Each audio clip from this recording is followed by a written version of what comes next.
Ben Gunn. Ben Gunn is a character who's introduced in this next chapter. He was part of Flint's crew.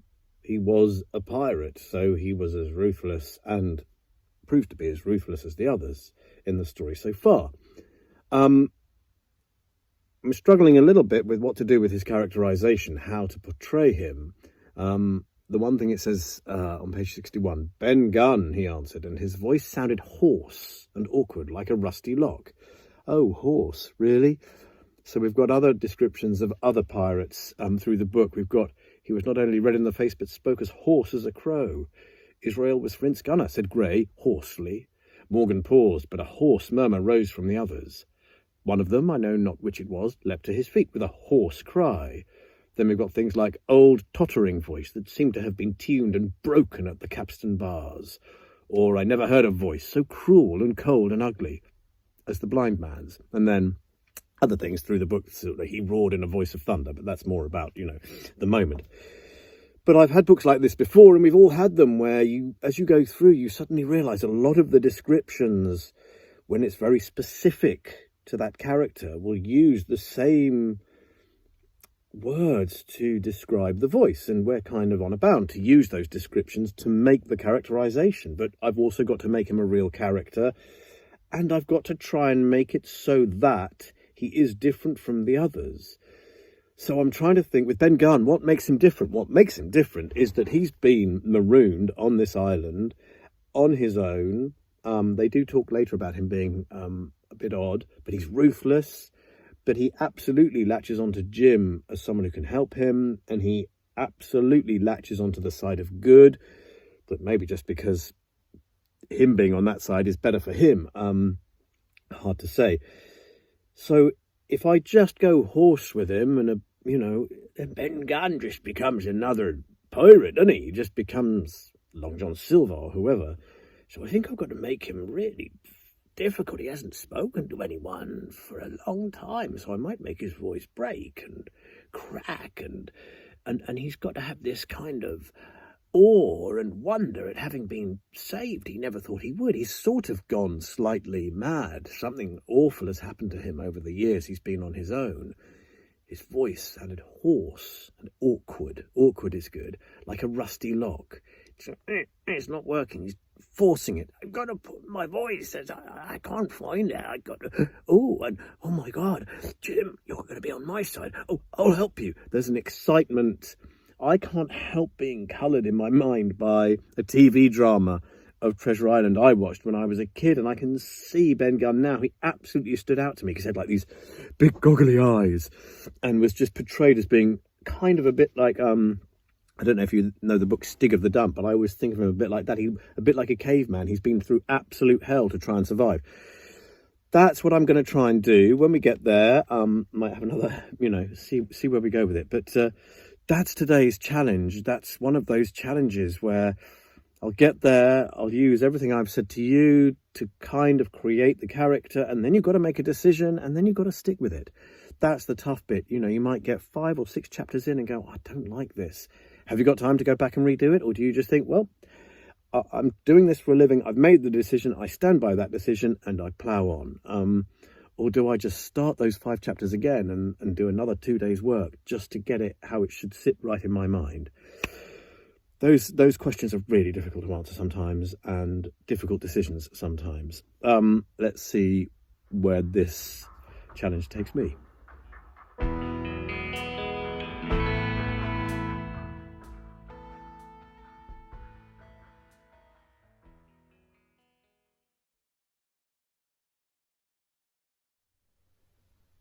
'15. The Man of the Island.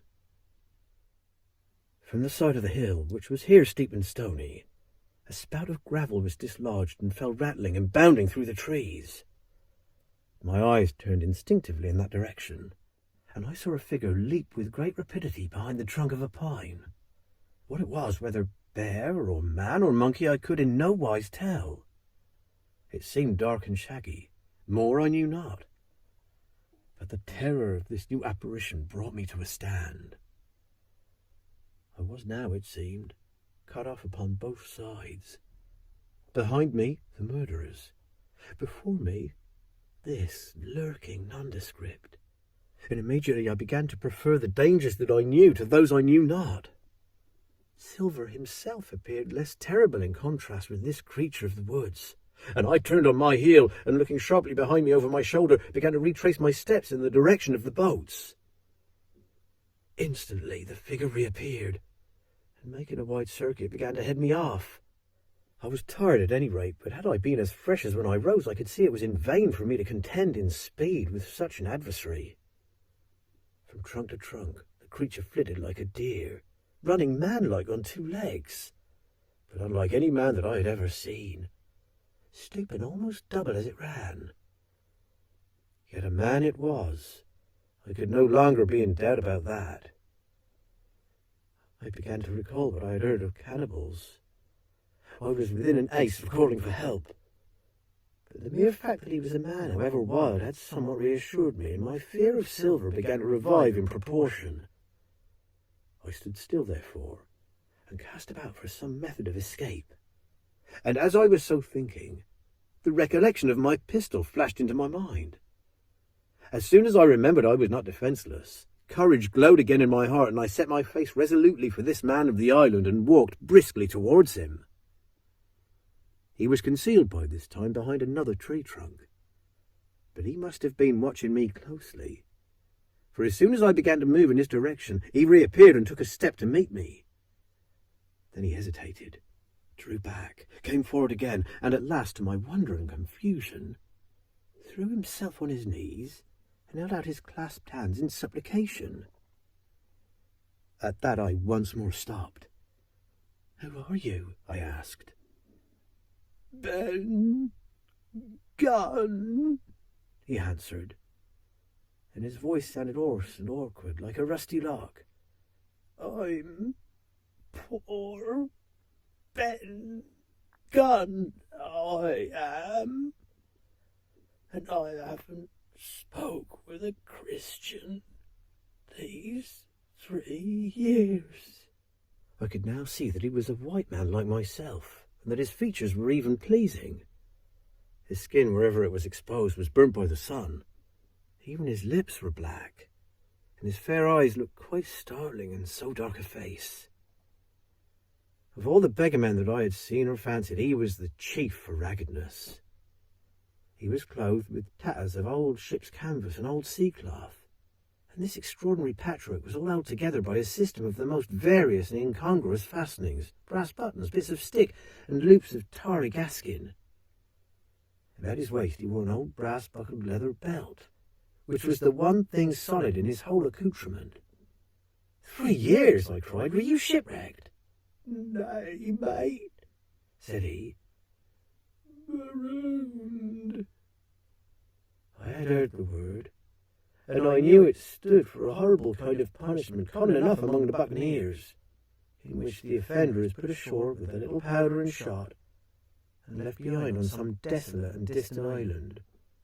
"Marooned 3 years agone," he continued, "and lived on goats since then, and berries and oysters. Wherever a man is, says I, a man can do for himself. But, mate, my heart is sore for Christian diet. You mightn't happen to have a piece of cheese about you now? No? Well, many's the long night I've dreamed of cheese, toasted mostly, and woke up again, and here I were." "If I can get aboard again," said I, "you shall have cheese by the stone." All this time he had been feeling the stuff of my jacket smooth in my hands, looking at my boots, and generally, in the intervals of his speech, showing a childish pleasure in the presence of a fellow creature. But at my last words he perked up into a kind of startled slyness. "If ever you can get aboard again, says you?" he repeated. "Why now, who's to hinder you?" "Not you, I know," was my reply. "All right you was," he cried. "Now you, what do you call yourself, mate?" "Jim," I told him. Jim, Jim, says he, quite pleased apparently. Well now, Jim, I've lived that rough as you'd be ashamed to hear of. Now, for instance, you wouldn't think I had a pious mother to look at me? He asked. Why, no, not in particular, I answered. Oh, well, said he, but I had. Remarkable pious. And I was a civil pious boy, and could rattle off my catechism that fast as you couldn't tell one word from another. And here's what it come to, Jim. And it begun with chalk farthing on the blessed gravestones. That's what it begun with. But it went further than that. And so my mother told me, and predict the whole she did, the pious woman. But it were Providence that put me here. I've thought it all out in this here lonely island, and I'm back on piety.